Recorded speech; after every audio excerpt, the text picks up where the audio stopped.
This is the Lone Crater YouTube. We hope this video helps. In this video, I will explain how to make delicious caramel with butter.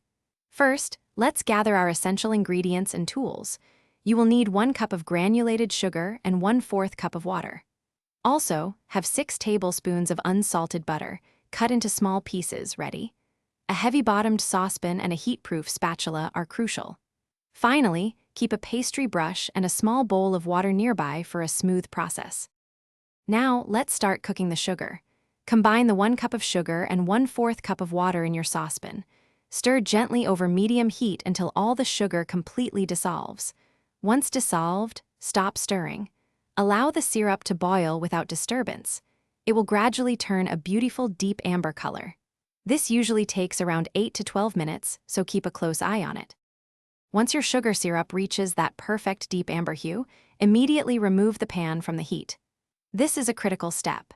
Now, carefully add the 6 tablespoons of cold, unsalted butter, 1 small piece at a time, into the hot syrup.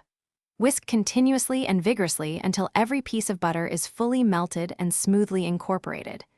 Be aware that the mixture will bubble and steam quite a bit, so please be cautious.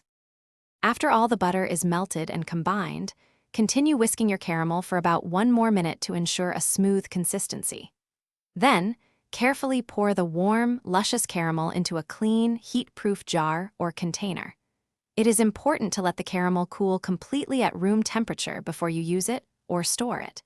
You can store your delicious homemade caramel in the refrigerator for up to 2 to 3 weeks. Thanks for watching. Consider subscribing if we helped you.